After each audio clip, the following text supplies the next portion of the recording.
Assalamualaikum warahmatullahi wabarakatuh. Kaum muslimin dan kaum muslimat, segenap pendengar Radio Insani di Purbalingga dan sekitarnya, pendengar radio Telaga Dakwah yang ada di Biren Aceh, pemirsa Yufi TV dan juga segenap pemirsa Insan TV dimanapun Anda berada. Alhamdulillah pada kesempatan yang berbahagia ini kita dapat kembali bertemu untuk mempelajari agama Allah Subhanahu wa taala. Insya Allah pada kesempatan yang berbahagia ini kita akan kembali mempelajari bab belajar sholat, yang mana pada kesempatan ini telah memasuki bab yang ketujuh, yaitu membaca isti'adah dan juga basmalah. Kaum muslimin dan kaum muslimat dimanapun Anda berada, kami nanti mengajak Anda semua untuk berinteraksi dengan Ustadz Abdul Zen terkait dengan materi yang akan beliau sampaikan. Untuk Anda pendengar Radio Insani, Anda dapat mengajukan pertanyaan melalui pesan singkat ke nomor 085 600 100 880. Dan untuk Anda segenap pemirsa Insan TV, Anda dapat mengajukan pertanyaan ke nomor yang tertera di layar televisi Anda. Kaum muslimin dan kaum muslimat, segera kita mulai sesi materi kesempatan pagi hari ini. Kepada Ustadz Abdul Zen kami persilakan. Bismillahirrahmanirrahim. Assalamualaikum warahmatullahi wabarakatuh. Waalaikumsalam warahmatullahi wabarakatuh. Alhamdulillah rabbil alamin. Wabihi nasta'inu ala umuri dunya waddin. Wa sallallahu ala nabiyyina Muhammadin wa ala alihi wa sahbihi ajma'in. Amma ba'd. Kita panjatkan puja dan puji syukur kehadirat Allah tabaraka wa ta'ala. Pada kesempatan pagi yang berbahagia kali ini, kita kembali diberi kekuatan, kesehatan, hidayah serta taufik dari Allah Jalla wa Ala, sehingga kita bisa kembali mengkaji ajaran agama kita yang mulia ini. Kita berharap semoga Allah tabaraka wa ta'ala berkenan untuk melimpahkan kepada kita semuanya ilmu yang bermanfaat, sehingga bisa kita amalkan sebagai bekal untuk menghadap kepada Allah Jalla wa Ala. Amin ya rabbal alamin. Salat dan salam semoga senantiasa tercurahkan kepada junjungan kita Nabi besar Muhammad sallallahu alaihi wa ala alihi wa sahbihi wasallam, kepada para sahabatnya, keluarganya dan umatnya setia mengikuti tuntunannya hingga di akhir nanti. Para pemirsa Insan TV dimanapun Anda berada, dan juga pendengar Radio Roja di Jakarta, dan juga para pendengar Radio Insani di Purbalingga dan sekitarnya, para pendengar Radio Dakwah di Biren Aceh, dan juga para pemirsa Yufi TV yang semoga senantiasa dirahmati oleh Allah Azza wa Jal. Pada kesempatan yang berbahagia kali ini, kita akan melanjutkan pembahasan tentang belajar sholat, yang kali ini memasuki bagian yang ketujuh, yaitu tentang membaca isti'adzah serta membaca basmalah. Membaca isti'adzah dan membaca basmalah, di mana pada pertemuan terakhir kita sudah membahas tentang doa iftitah. Setelah seorang hamba bertakbiratul ihram, lalu dia membaca doa iftitah, maka yang akan dilakukan berikutnya adalah membaca Al-Quran. Membaca Al-Quran yang diawali dengan isti'adzah serta basmalah. Oleh karena itu, sebelum kita membaca atau mengkaji bacaan Al-Quran di dalam salat, yang terutama adalah surat Al-Fatihah, maka terlebih dahulu kita akan membahas tentang isti'adzah dan juga basmalah. Perlu diketahui bahwasannya sebelum seorang hamba membaca Al-Quran, disyariatkan baginya untuk beristi'adzah. Untuk beristi'adzah. Atau istilah lainnya berta'awudz. Berdasarkan firman Allah Subhanahu wa ta'ala dalam Al-Quran surat An-Nahl ayat 98. Kata Allah, wa idza qara'tal Qur'ana fasta'idz billah. Wa idza qara'tal Qur'ana fasta'idz billah. Kata Allah Subhanahu wa ta'ala, seandainya engkau akan membaca Al-Quran, maka beristi'adzahlah. Seandainya engkau akan membaca Al-Quran, maka beristi'adzahlah. Jadi di sini Allah Subhanahu wa taala memberikan sebuah perintah bagi kita semua. Kalau kita akan membaca Al-Qur'an, maka hendaklah kita beristi'adzah terlebih dahulu. Para ulama berbeda pendapat. Apakah hukumnya wajib atau tidak? Apakah hukum isti'adzah itu wajib atau tidak? Mayoritas ulama mereka berpendapat bahwa hukumnya adalah sunnah. Ketika akan sholat, ketika akan membaca Al-Fatihah di dalam sholat, apakah hukumnya wajib atau sunnah? Mayoritas ulama mereka berpendapat bahwasanya hukumnya adalah sunnah. Kan tetapi tentunya tidak seyogyanya kita mengabaikan atau melupakan atau kurang memperhatikan yang namanya isti'adzah ini, karena isti'adzah adalah merupakan ibadah yang seyogyanya tidak ditinggalkan, apalagi bagi orang yang akan membaca Al-Quran. Redaksinya di dalam beberapa hadis disebutkan ada yang bunyinya a'udzu billahi minasyaitonir rajim min hamzihi wa nafthihi wa nafthihi. Ini salah satu redaksi hadisnya dengan mengucapkan a'udzu billahi minasyaitonir rajim min hamzihi wa nafthihi wa nafthihi, yang artinya aku berlindung kepada Allah dari setan yang terusir, yang terkutuk dari rahmat Allah Azza wa Jal, min hamzihi dari waswasnya, wa nafthihi dari kesombongannya, wa nafthihi dan dari sihirnya. Hadis riwayat Ibnu Abi Syaibah dan dinyatakan sahih oleh Syekh Al-Albani. Ini di antara redaksinya. Jadi kita berta'awudz kepada Allah Azza wa Jal dengan mengucapkan a'udzu billahi minasyaitonir rajim min hamzihi wa nafthihi wa nafthihi. Hamz adalah waswas, ya, sebagaimana yang ditafsirkan oleh banyak ulama bahwa hamz itu adalah waswas yang ditimbulkan oleh syaitan, di mana seorang hamba sering terjangkiti penyakit tersebut ketika dia bersuci misalnya, ya. Ketika dia berwudu, dia seringkali bolak-balik merasa batal wudunya, sehingga baru jalan sedikit kayaknya batal, akhirnya wudu lagi, sehingga sampai berkali-kali setiap akan sholat berwudu sampai 5, 6, 7 kali.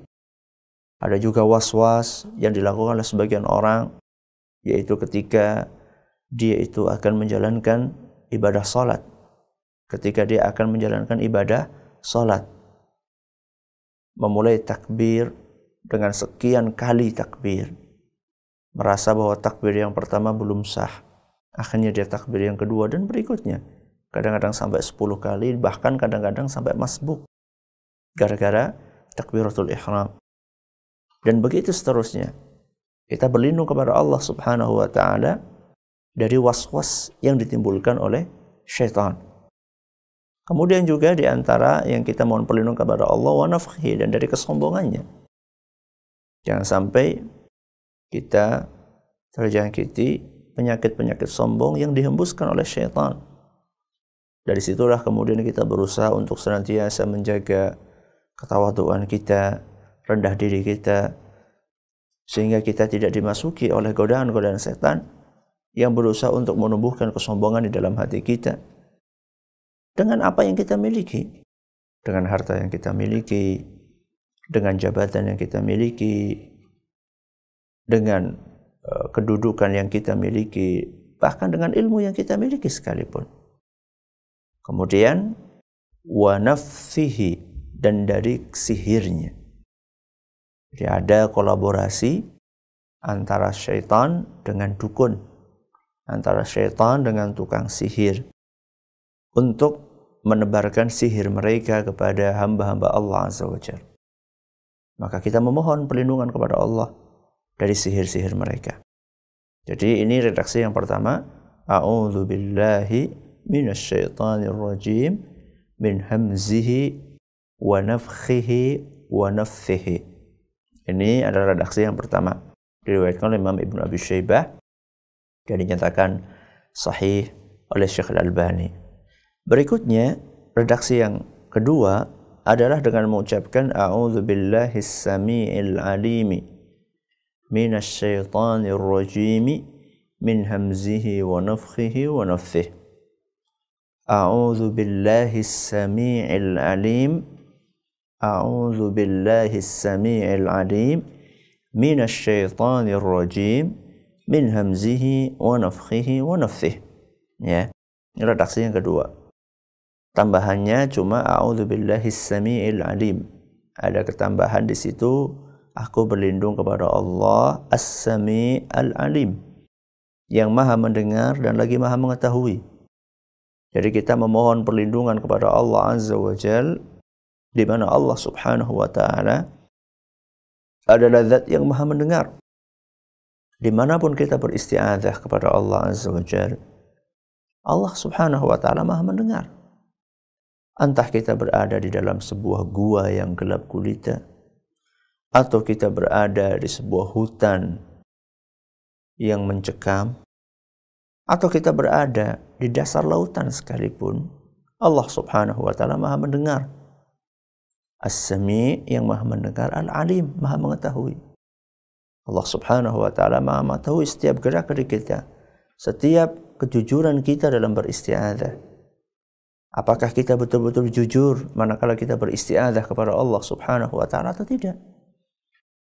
Apakah kita termasuk orang-orang yang berdusta di dalam isti'adzah kita?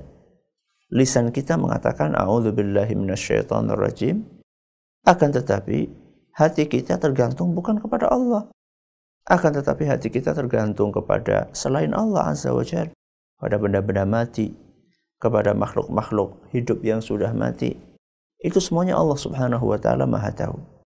Maka di situ kita mengucapkan a'udzubillahis samii'il 'alim minasyaitonir rajim min hamzihi wa nafthihi wa nafthihi. Ini dalam sebuah hadis yang diriwayatkan oleh Imam Abu Dawud dan sanadnya dinyatakan hasan oleh Syekh Al-Albani.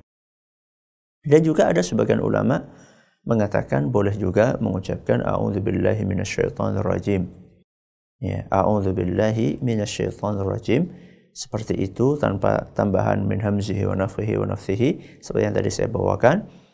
Menurut mereka berdasarkan keumuman firman Allah Subhanahu wa Ta'ala dalam Al-Qur'an surat An-Nahl ayat 98, wa idza qara'tal qur'ana fasta'iz billah.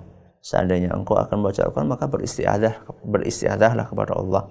Di situ Allah Subhanahu wa Ta'ala memberikan perintah secara global, sehingga manakala seorang mengucapkan a'udzubillahi minasyaitonir rajim, maka sejatinya dia telah memenuhi kriteria yang diperintahkan oleh Allah Subhanahu wa Ta'ala. Kembali kepada pembahasan tentang ta'awudz ini.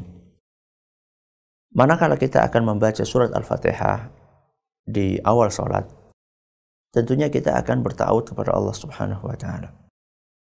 Akan tetapi yang jadi pertanyaan, apakah ta'awudz itu harus dibaca? Apakah ta'awudz itu harus dibaca di setiap rakaat atau tidak demikian? Ataukah cukup di rakaat yang pertama saja? Dalam hal ini terjadi perbedaan pendapat di antara para ulama.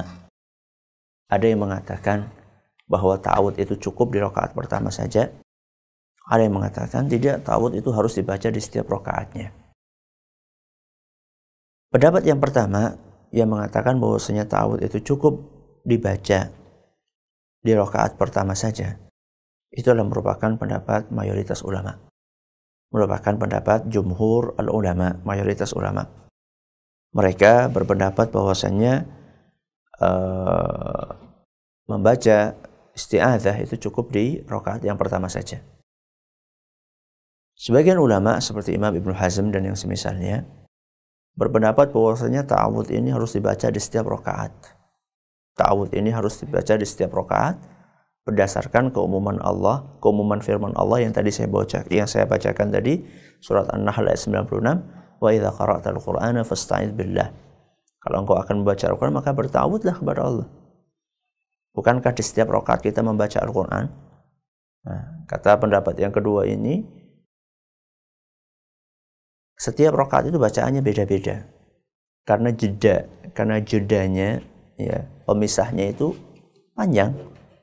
Jadi misalnya kita baca bacaan di rakaat pertama, kita membaca Al-Fatihah, kemudian kita membaca suratan. Setelah itu kan ada jeda sampai ke rakaat kedua, bacaan berikutnya. Jeda tersebut adalah ruku, kemudian bacaan-bacaannya, i'tidal, sujud, bacaan-bacaannya. Kemudian di situ ada duduk di antara dua sujud, berikut bacaan-bacaannya. Lalu kemudian kita baru bangkit, baca lagi. Jadi ada jeda ya, ada jeda yang cukup panjang antara satu Fatihah dengan Fatihah yang lainnya. Fatihah di rakaat pertama dengan Fatihah di rakaat kedua. Karena adanya jeda yang panjang itu, maka di rakaat kedua pun kita akan diperintahkan untuk membaca ta'awudz lagi. Ya. Ini menurut pendapat yang mengatakan bahwa ta'awudz itu perlu dibaca di setiap rakaat. Adapun menurut mereka yang mengatakan bahwasanya ta'awudz itu cukup dibaca di rakaat pertama saja, kata mereka bacaan dalam sholat itu satu. Ya. Bacaan dalam sholat itu satu. Sehingga kita cukup membaca Al-Fatihah di rakaat yang cukup membaca isti'adzah di rakaat yang pertama saja. Dan mereka berargumen dengan salah satu hadis yang diriwayatkan oleh Imam Muslim, disebutkan di situ kana Rasulullah sallallahu alaihi wasallam idza nahadha fi ar-rak'ati ats-tsaniyati iftataha al-qira'ata bilhamdillahi rabbil alamin wa lam yaskut. Kata Nabi sallallahu alaihi wasallam, maaf, kata Abu Hurairah radhiyallahu anhu yang melihat cara Nabi sallallahu alaihi wasallam salat, kata beliau, kana Rasulullah sallallahu alaihi wasallam idza nahadha fi ar-rak'ati ats-tsaniyah, bahwasanya Rasul sallallahu alaihi wasallam apabila bangkit ke rakaat yang kedua, setelah selesai rakaat pertama, Rasul SAW bangkit ke rakaat yang kedua, iftatahal qira'ata bilhamdillahi rabbil alamin. Beliau mengawali, membuka bacaan qiraahnya, mengawali qiraahnya, bacaannya dengan alhamdulillahi rabbil alamin. Walam yaskut, dan beliau tidak diam. Jadi di sini Nabi Shallallahu Alaihi Wasallam, sebagaimana yang dituturkan oleh Abu Hurairah radhiyallahu anhu, dijelaskan bahwa beliau masuk rakaat kedua mengawalinya dengan surat, langsung membaca Alhamdulillah Rabbil Alamin. Ya. Di situ tidak disebutkan bahwa beliau berta'awudz. Ini di rakaat yang kedua. Ini dalil dari pendapat mayoritas ulama. Terus bagaimana Ustaz? Kita ta'awudznya di setiap rakaat atau cukup di rakaat yang pertama saja? Ini dua pendapat ini sama-sama kuat ya. Dua pendapat ini sama-sama kuat dan argumennya juga sama-sama memiliki sisi sudut pandang yang bisa dipertanggungjawabkan. Ya. Kalau saya pribadi saat ini agak cenderung kepada pendapat yang mengatakan membaca ta'awudz di setiap rakaat. Karena keumuman firman Allah Subhanahu wa taala yang tadi disebutkan. Adapun hadis Nabi SAW yang tadi disampaikan, tentunya ini sedang berbicara, menurut sebagian ulama itu sedang berbicara tentang sesuatu yang dikeraskan, ya. Sesuatu yang dikeraskan. Jadi Nabi SAW memulai bacaannya, makanya disini dikatakan qiraahnya, bacaannya di rakaat yang kedua dengan Alhamdulillah Rabbil Alamin, maksudnya yang terdengar. Adapun ta'awudz itu berdasarkan ijma' para ulama, itu bacaannya lirih, ya, bacaannya lirih, nggak dikeraskan. Berarti wallahu ta'ala a'la wa alam, menurut pendapat yang kedua, tetap Nabi SAW membaca ta'awudz, hanya saja tidak dikeraskan. Yang dikeraskan di rakaat yang kedua adalah langsung membaca Alhamdulillahirabbil alamin. Namun demikian, tentu kita tetap menghormati, ya, kita tetap menghormati saudara-saudara kita yang membaca ta'awudz di setiap rakaatnya, apalagi memang itu pendapat yang cukup kuat juga, dan seyogyanya kita bisa saling menghormati dalam permasalahan-permasalahan yang seperti ini, yang masing-masing memiliki dalil, permasalahan ijtihadiyah yang masing-masing memiliki dalil dan memiliki argumen. Ya, kita memakai pendapat yang mengatakan di setiap rakaat harus membaca isti'adzah, akan tetapi kita juga tetap menghormati mereka yang beristi'adzah hanya di awal rakaat saja, apalagi mayoritas ulama berpendapat bahwa ta'awudz atau isti'adzah itu hukumnya adalah sunnah. Kemudian ketika kita mengucapkan a'udzubillahi minasyaitonirrajim, aku memohon perlindungan kepada Allah Subhanahu wa taala dari godaan syaitan. Di sini kita sedang mengikrarkan kepada Allah Azza wa Jalla tentang kebutuhan kita terhadap perlindungan dari Allah Subhanahu wa taala.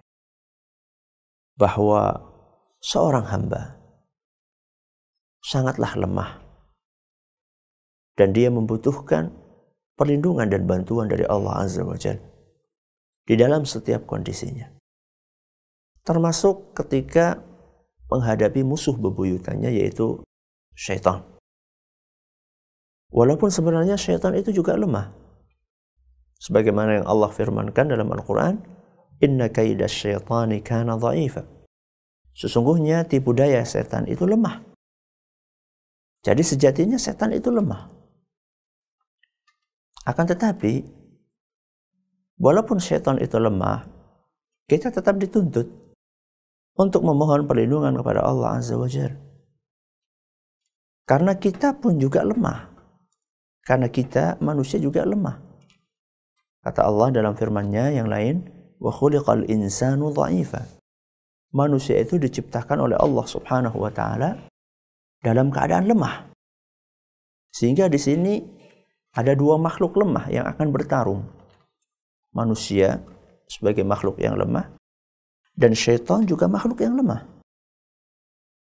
Seandainya ada pertandingan, pertarungan, peperangan antara dua makhluk yang lemah, siapakah gerangan yang akan memenangi pertarungan tersebut?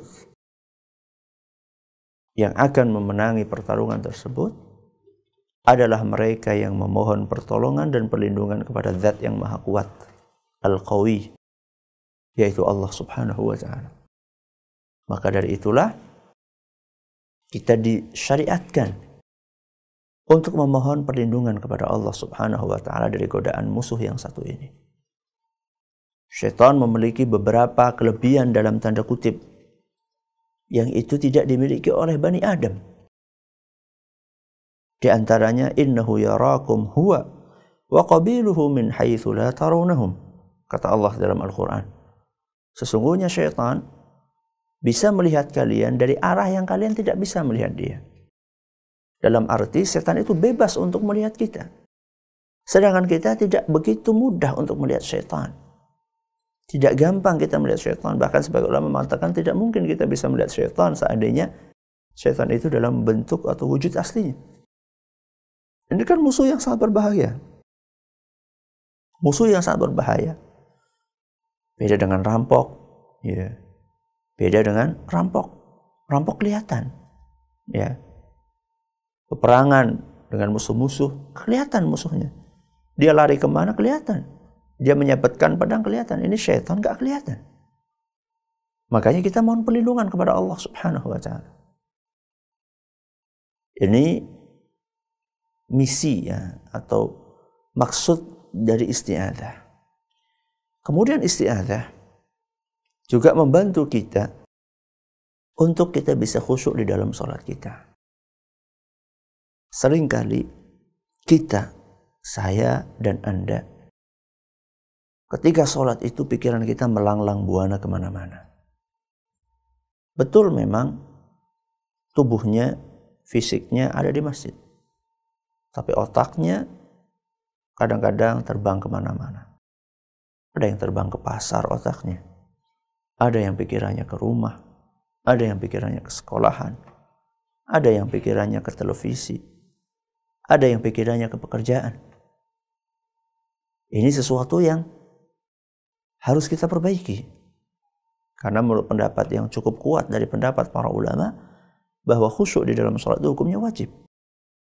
Berarti kita telah meninggalkan sebuah kewajiban di dalam sholat kita. Siapa yang membuat kita seperti itu? Syaitan. Ya. Yang membuat kita seperti itu syaitan. Sebagaimana dijelaskan oleh Nabi SAW, "Idza nudiya lis-salati adbara asy-syaitanu wa lahu durat, hatta la yasma'a at-ta'dzin." Kata Nabi SAW, manakala azan dikumandangkan, maka syaitan akan lari terbirit-birit sambil terkentut-kentut. Dia ingin supaya tidak mendengar suara azan. Jadi dia sengaja lari dan juga sengaja mengeluarkan kentutnya supaya dia tidak mendengar suara azan. فَإِذَا قَضَى النِّدَاءُ أَقْبَلَ حَتَّى إِذَا ثَوَّبَ بِالصَّلَاةِ أَدْبَرَ. Kata Nabi SAW, seandainya azan telah selesai, maka dia datang kembali untuk menggoda sampai dikumandangnya iqamat. Manakala iqamah dikumandangkan, dia pergi. Hatta idza qadat tathwib aqbala hatta yakhtura bainal mar'i wa nafsihi. Seandainya qomat selesai, maka dia datang lagi untuk menggoda Bani Adam. Untuk apa?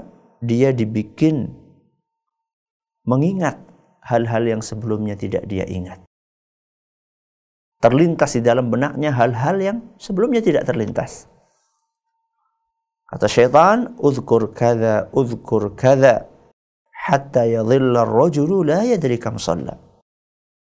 Syaitan akan berusaha mengingatkan dia. Ingatlah ini, ingatlah itu. Sampai dia tidak tahu lagi sudah berapa rakaat dia sholat. Hadis riwayat Bukhari. Dan ini saya yakin banyak menimpa kita. Sholat duhur ini udah rakaat berapa ya? Karena posisi kita jadi makmum, kan nyaman saja. Ikut aja imamnya. Tapi kalau posisi Anda sebagai imam, Anda lupa ini rakaat keberapa, bingung. Ya. Akhirnya kemudian diingatkan sama makmum yang ada di belakangnya. Kadang-kadang kita terlena dengan posisi sebagai makmum. Makmum itu kan cuma ngikut aja apa yang ada di hadapannya. Jadi nggak peduli ini rakaat ketiga, rakaat kedua, rakaat keempat, nggak peduli. Dan itu banyak terjadi. Dan inilah salah satu dari godaan syaitan. Sering orang lupa naruh kacamata, ingatnya kapan? Ketika sholat. Sering orang bingung nyari kunci, ingatnya ketika sholat. Syaitan yang mengingatkan dia. Ya. Maka disinilah kemudian kita disunnahkan, disyariatkan untuk membaca ta'awudz sebelum kita memulai bacaan sholat kita. Supaya apa? Supaya kita terhindar dari godaan syaitan. Supaya kita terhindar dari godaan syaitan. Bahkan ta'awudz ini juga disyariatkan oleh Nabi SAW bukan hanya di awal bacaan. Di tengah-tengah sholat pun kalau itu datang setan. Dan setan itu namanya setan khinzib atau khinzab. Ya. Dan itu pernah dialami oleh salah seorang sahabat Nabi SAW yang beliau datang kepada Nabi SAW mengeluhkan ketika sholat, kenapa saya pikirannya ngelantur kemana-mana pikirannya. Maka Nabi SAW mengatakan kepada dia, dzaka khinzib atau khinzab. Itu setan namanya khinzib. Kalau kamu lagi digoda seperti itu, maka meludah dalam tanda kutip, ya maksudnya adalah mengeluarkan udara dari mulut dengan sedikit air ludah, ya, air sedikit saja, ke sebelah kiri, ke sebelah kiri bawah 3 kali, sambil berta'awudz kepada Allah Subhanahu wa Ta'ala. Ya. Ta'awudz di sini kan kita tetap berta'awudz kepada Allah sekalipun di tengah-tengah sholat karena kita sedang diganggu oleh syaitan. Jadi ini rahasianya yang pertama, kenapa kok kita disyariatkan untuk berta'awudz, yaitu untuk mengusir syaitan supaya kita bisa khusyuk di dalam membaca Al-Quran dan khusyuk di dalam sholat kita. Berikutnya di antara rahasianya adalah kita berusaha untuk membersihkan lisan kita. Ya. Karena kita akan membaca Al-Quran. Kalam Allah yang mulia. Ini adalah kalam yang istimewa yang akan lewat dari mulut kita. Dan kita tahu bahwasannya mulut kita ini sering kita kotori dengan ucapan-ucapan yang tidak selaras dengan ajaran agama. Entah itu berdusta, entah itu menggunjing orang lain, entah itu menghina orang lain, ya. Entah itu ngobrolin sesuatu yang tidak etis untuk diobrolkan, berbicara tentang wanita yang bukan mahramnya, ya. Ini adalah kotoran-kotoran yang ada dalam mulut kita dan ini perlu kita bersihkan karena akan lewat Al-Quran di situ. Jadi kita harus persiapkan mulut ini supaya kita bersih. Makanya kan salah satu yang disunahkan sebelum orang baca Al-Quran, disunahkan untuk bersiwak. Disunahkan untuk bersiwak. Supaya apa? Mulutnya bersih. Nah, kita menghendaki kebersihan itu bukan hanya kebersihan fisik mulutnya, tapi juga kebersihan maknawi yang ada di dalam mulut kita. Ada sebagian orang mulutnya bersih sekali secara lahiriah, tapi kotor secara maknawi. Memang mulutnya itu bau harum, karena dia selalu pakai mouthwash setiap hari, bahkan setiap saat. Akan tetapi lisannya kotor, karena dia suka memfitnah orang lain. Maka di sini kita berusaha untuk membersihkan mulut kita. Kita berusaha untuk membersihkan mulut kita supaya kalimat-kalimat thayyibah, ayat-ayat Al-Quran yang akan lewat di situ melewati tempat yang bersih, melewati tempat yang suci,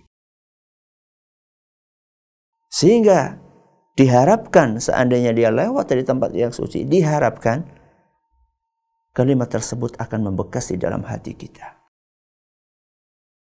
Jangan sampai kalimat tersebut cuma lewat di lisan, kalaupun masuk cuma sampai di kerongkongan saja, nggak sampai masuk ke dalam hati. Orang-orang yang membaca Al-Quran cuma di lisannya saja, kalaupun masuk cuma sampai di kerongkongan, itu adalah salah satu tipe sebuah kelompok yang sudah divonis oleh Nabi SAW sebagai kelompok yang menyimpang, yang biasa dikenal dengan golongan Khawarij,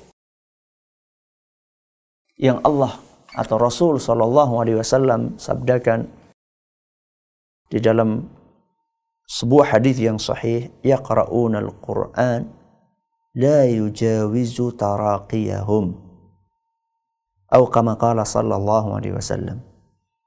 Mereka orang-orang Khawarij adalah orang-orang yang membaca Al-Quran gak lewat dari kerongkongannya, gak lewat dari kerongkongannya. Para ulama menjelaskan maksudnya adalah bacaannya itu gak masuk ke dalam hati. Pol, ya, maksimal sampai ke sini saja. Bahkan kadang-kadang cuma di lisan saja. Nggak sampai masuk ke dalam hati. Sebab apa yang dia baca itu tidak berpengaruh kepada perilaku kesehariannya. Dikhawatirkan salah satu penyebabnya adalah karena lisan kita ini nggak dibersihin dulu, sehingga campur aduk di situ. Naudzubillah min dzalik. Koktail, ya, campur aduk di situ. Dusta ya di situ, baca Quran ya di situ, zikir ya di situ, gunjing ya di situ. Naudzubillah min dzalik. Entah kalau misalnya kotoran itu, kotoran seperti seperti menggunjing, dusta, kemudian seperti memfitnah, menghina. Kalau andaikan dosa-dosa itu ada wujudnya di mulut, ya, misalnya sekali menggunjing tumbuh sariawan misalnya, nggak tahu itu dalam sehari kita berapa sariawan itu yang ada di dalam mulut kita. A'udzubillahi min dzalik. Maka di sini di antara rahasia kenapa kita, sebagaimana dijelaskan oleh para ulama, kenapa kok kita disyariatkan untuk bertawudz, adalah untuk membersihkan mulut kita. mensucikan mulut kita sebagai bentuk persiapan bahwa kita akan membaca kalam ilahi, firman-firman Allah subhanahu wa ta'ala yang suci kandungannya, suci kalimatnya, suci hukum-hukumnya, yang dengan harapannya manakala kita membaca kalimat-kalimat tersebut, saat mulut kita sudah bersih, kita berharap semoga apa yang kita baca itu bisa mewarnai kepribadian kita di dalam keseharian kita.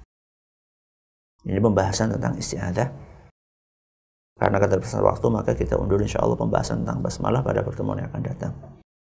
Jadi saya ulang bahwasanya isti'adzah itu disyariatkan sebelum seorang membaca bacaan Al-Quran di dalam sholatnya. Bahwa para ulama mereka berbeda pendapat tentang hukumnya. Jumhur atau mayoritas ulama berpendapat hukumnya adalah sunnah. Kemudian pembahasan berikutnya adalah isti'adzah itu diucapkan di setiap rakaat di dalam sholat atau cukup di rakaat yang pertama saja. Ini juga terjadi perbedaan pendapat antara para ulama, masing-masing dalilnya cukup kuat. Kami pribadi memilih atau cenderung saat ini kepada pendapat yang mengatakan setiap rakaat membaca isti'adzah. Anda kalau berbeda pendapat dengan kami dan membaca isti'adzah hanya di rakaat pertama pun, insya Allah itu memiliki argumen yang cukup kuat. Redaksinya isti'adzah, ada yang redaksinya a'udzubillahi minasyaitonirrajim min hamzihi wa nafthihi wa nafthihi. Ada yang redaksinya a'udzubillahis samiil alim minasyaitonirrajim min hamzihi wa nafthihi wa nafthihi. Ada juga sebagian ulama yang mengatakan boleh mengucapkan sekedar a'udzubillahi minasyaitonirrajim.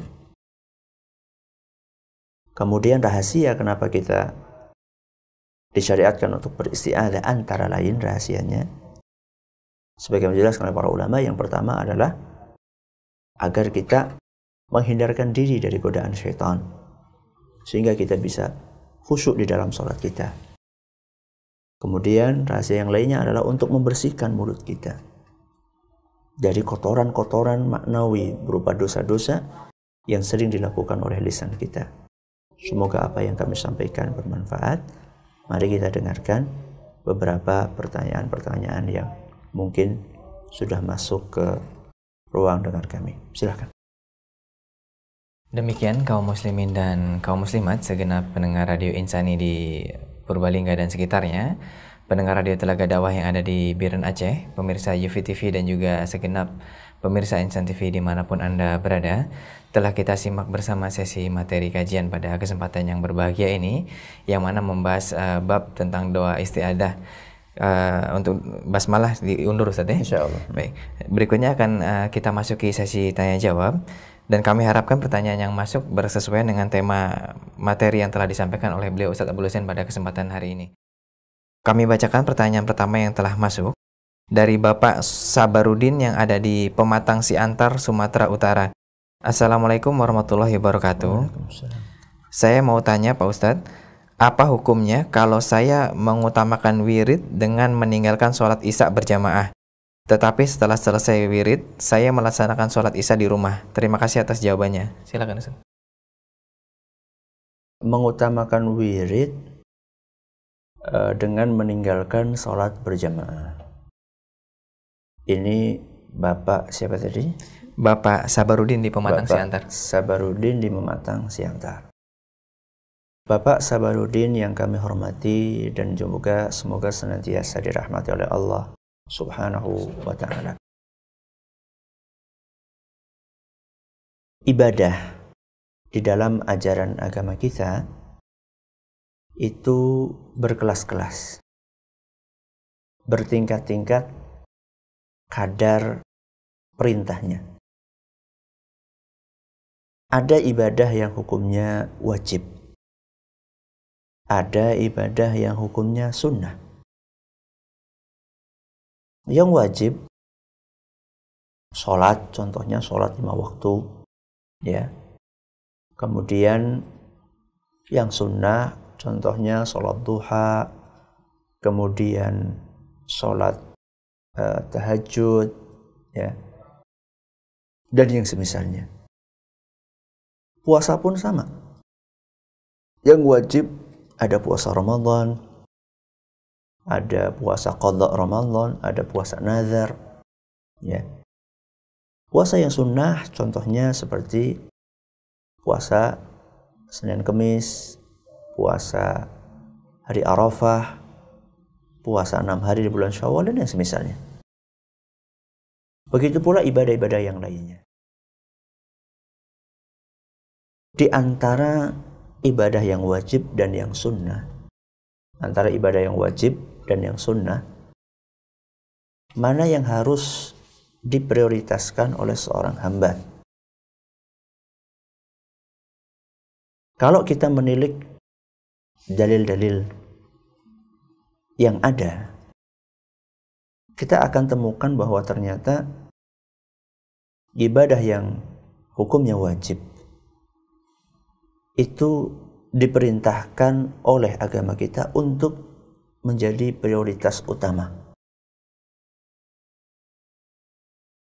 Di antara dalilnya adalah firman Allah Subhanahu wa taala dalam sebuah hadis qudsi yang sahih, di mana Allah Subhanahu wa taala berfirman, "Wa ma taqarraba ilayya 'abdi bi syai'in ahabba ilayya mimma aftaradtu 'alaihi." Yang artinya, tidak ada amalan yang digunakan oleh seorang hamba untuk bertaqarrub kepadaku, kepada Allah, yang lebih aku cintai, kata Allah. Tidak ada amalan yang lebih aku cintai dibandingkan amalan yang aku wajibkan atas hambaku. Jadi hadis ini menjelaskan secara gamblang kepada kita bahwa ibadah yang paling dicintai oleh Allah itu adalah ibadah yang hukumnya wajib. Setelah seorang hamba menjalankan yang wajib-wajib ini dengan baik, maka dia perlu untuk melengkapi yang wajib-wajib itu dengan yang sunnah-sunnah. Karena sunnah ini fungsinya adalah untuk melengkapi kekurangan-kekurangan yang ada di dalam ibadah-ibadah yang hukumnya wajib yang kita lakukan. Sebagaimana disebutkan dalam sebuah hadis yang sahih, bahwa nanti pada hari kiamat Allah Subhanahu wa taala akan memeriksa amalan-amalan yang wajib seorang hamba. Setelah selesai, kemudian Allah berfirman, apakah dia punya amalan-amalan yang sunnah untuk melengkapi amalan yang wajib? Maka dilihatlah, kalau ada yang sunnah maka digunakan untuk menyempurnakan yang wajib-wajib. Berarti dari sini kita mengetahui bahwasannya yang harus diprioritaskan adalah amalan yang hukumnya sunnah. Amalan yang hukumnya wajib. Ini kaidah. Sekarang kita akan terapkan kepada pertanyaan yang ditanyakan oleh Bapak yang kami hormati.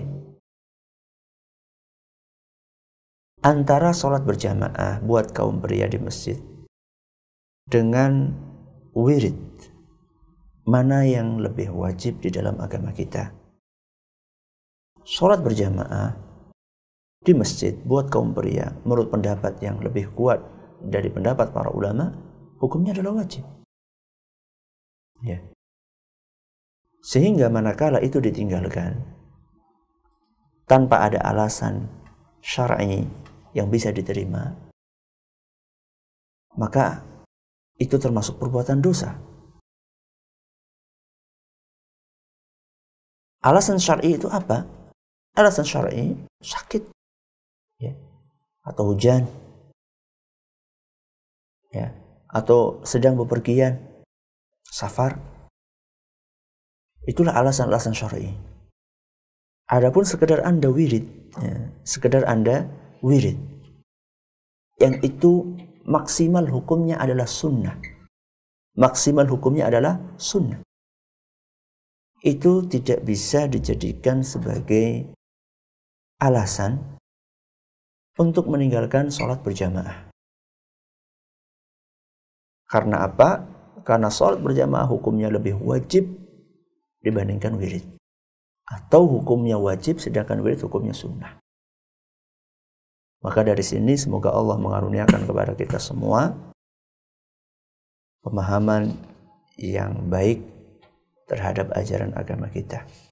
Inti jawabannya bahwa apa yang Anda lakukan kurang pas sesuai dengan apa yang kami sampaikan tadi, bahwa lebih baik Anda sholat berjamaah terlebih dahulu, kemudian setelah itu Anda bisa untuk berwirid, berzikir, tentunya yang sesuai dengan tuntunan Nabi kita Muhammad sallallahu alaihi wasallam. Wallahu a'lam.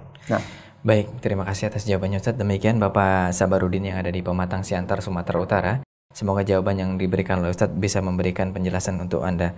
Pertanyaan selanjutnya kami bacakan datang dari Umu Yusuf yang ada di Purbalingga. Bismillah, Assalamualaikum Ustaz. Barakallahu fikum. Seringkali anak kehilangan kekusuan di dalam sholat, padahal alhamdulillah setiap kali sholat anak selalu membaca doa perlindungan setelah doa istiftah seperti yang Ustaz sampaikan tadi. Kenapa hal seperti ini masih bisa terjadi Ustaz? Syukron atas jawabannya. Kalau misalnya Anda Ummu Yusuf di Purbalingga yang semoga senantiasa dirahmati Allah, kalau Anda tidak digoda setan di dalam sholat Anda bukan manusia. Ya. Anda malaikat. Ya. Sedangkan orang-orang yang saleh, para sahabat Nabi SAW, itu saja tergoda dalam sholatnya. Saya sampaikan ini bukan dalam rangka mengatakan bahwa ya sudah kalau kayak gitu kita larut saja, enggak. Cuman saya katakan ini untuk menggambarkan kepada kita bahwa saat kita sudah berusaha bukan berarti kemudian selalu hasilnya itu seperti yang kita harapkan. Dan jangan sampai kemudian kita tinggalkan usaha tersebut. Justru ketika kita tetap mengalami godaan itu, kita berusaha untuk introspeksi diri. Oh, kemungkinan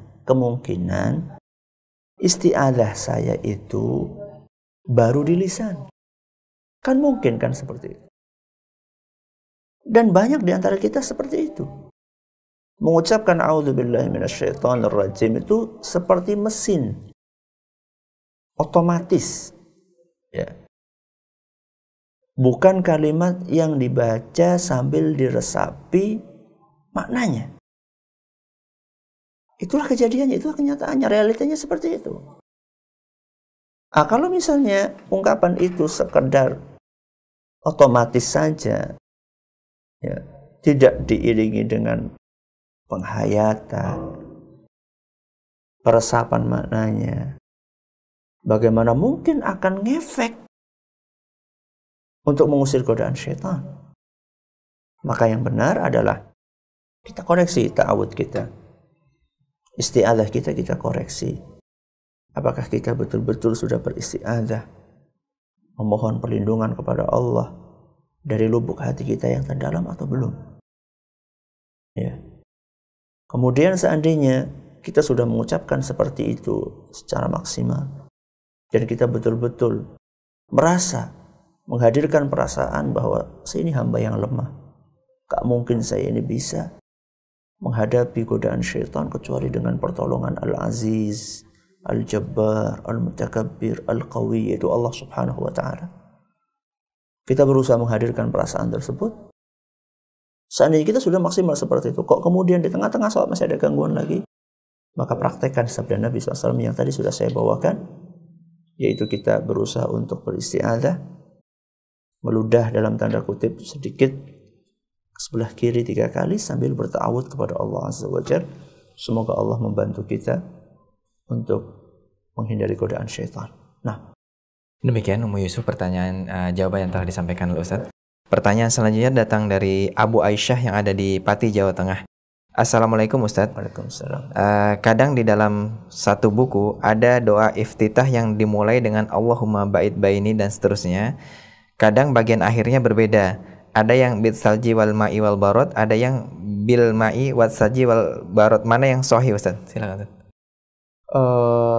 Ini perlu dicek kembali ya di dalam riwayat-riwayat hadisnya. apakah memang ada urutan yang berbeda di dalam riwayat-riwayat tersebut.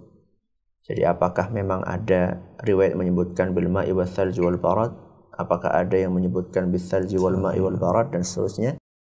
Ini perlu dicek terlebih dahulu dalam riwayat tersebut. Kalau memang ternyata riwayatnya ada dua-duanya, maka dan sama-sama sahih, maka tidak ada masalah. Tapi kalau misalnya salah satu riwayatnya sahih dan yang satunya enggak ada riwayatnya, maka ini perlu dipakai apa yang ada dalam riwayatnya saja. Dan ini saya belum bisa untuk menjawab kali ini karena perlu dicek terlebih dahulu di riwayat-riwayat hadis yang ada. Wallahu taala a'lam. Baik. Pertanyaan selanjutnya datang dari Saudara Sigit yang ada di Purwokerto. Assalamualaikum Ustadz. Salam.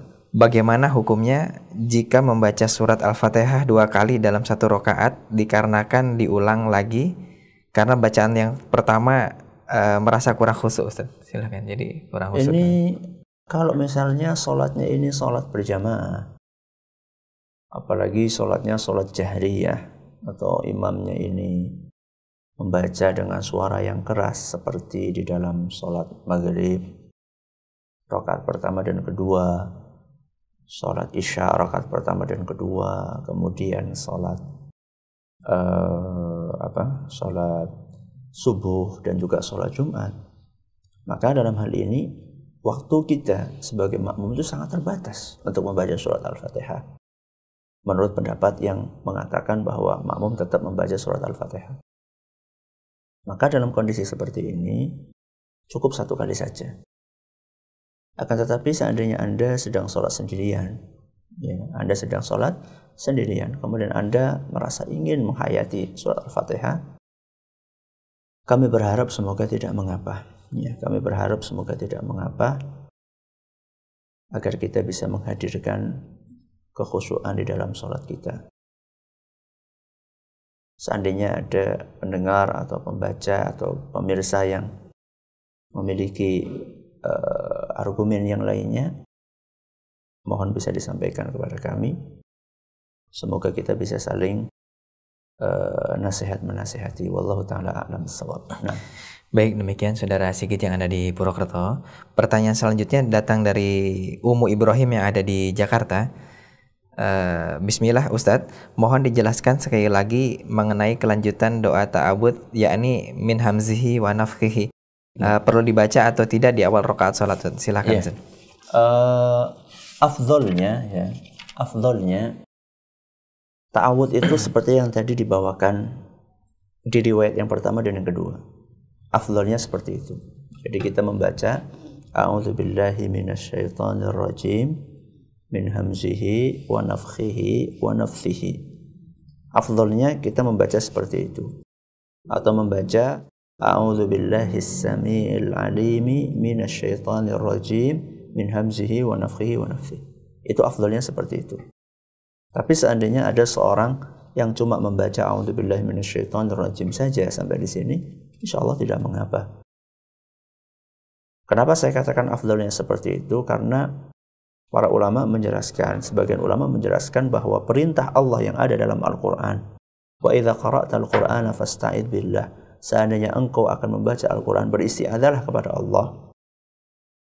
Perintah Allah yang tadi saya bacakan, yang berbunyi beristi'adzahlah kepada Allah, beristi'adzahlah kepada Allah, redaksi isti'adzah ini dijelaskan oleh Nabi SAW di dalam riwayat-riwayat hadis. Yaitu redaksinya a'udzubillahi minasyaitonir rajim min hamzihi wa nafthihi wa nafthihi, atau a'udzubillahis samiil alim minasyaitonir rajim min hamzihi wa nafthihi wa nafthihi. Maka saya katakan lebih afdal karena kita mengikuti redaksi yang diajarkan oleh Nabi SAW sebagai penafsiran dari ayat Al-Quran. Maka lebih afdalnya memang seperti itu. Tapi kalau misalnya ada orang memakai a'udzubillahi minasyaitonir rajim saja titik, maka sudah dijelaskan oleh para ulama bahwa itu boleh insyaallah, karena berdasarkan keumuman firman Allah Subhanahu wa taala yang tadi saya bawakan dalam surat An-Nahl ayat 98. Semoga bermanfaat. Ya, demikian Ummu Ibrahim jawaban yang telah disampaikan oleh Ustadz, semoga bisa bermanfaat.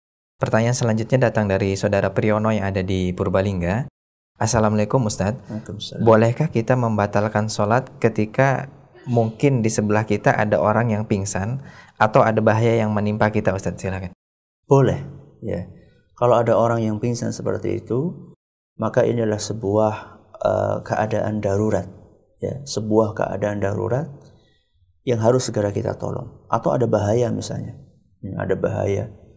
Misalnya ada ular masuk dan ularnya itu gak bisa sekedar dibunuh kemudian kita melanjutkan sholat.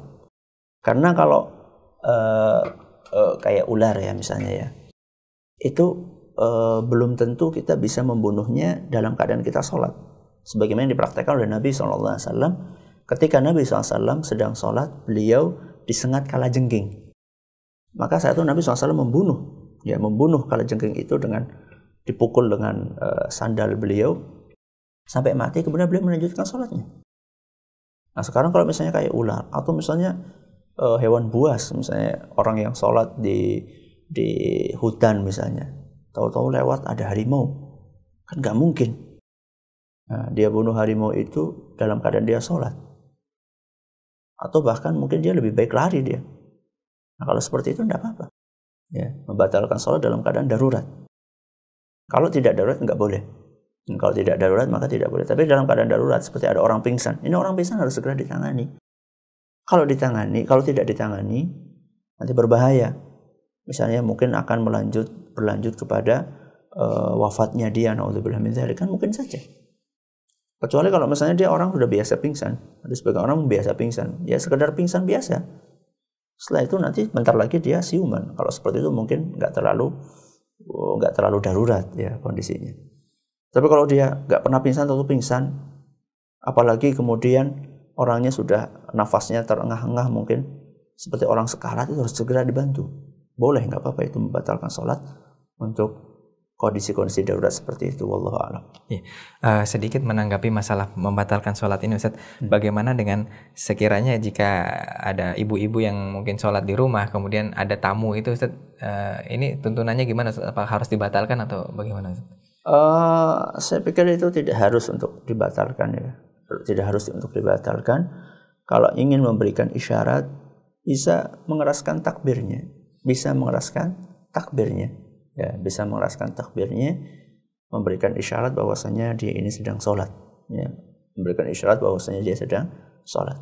Kalau dikhawatirkan nanti tamunya akan pulang misalnya.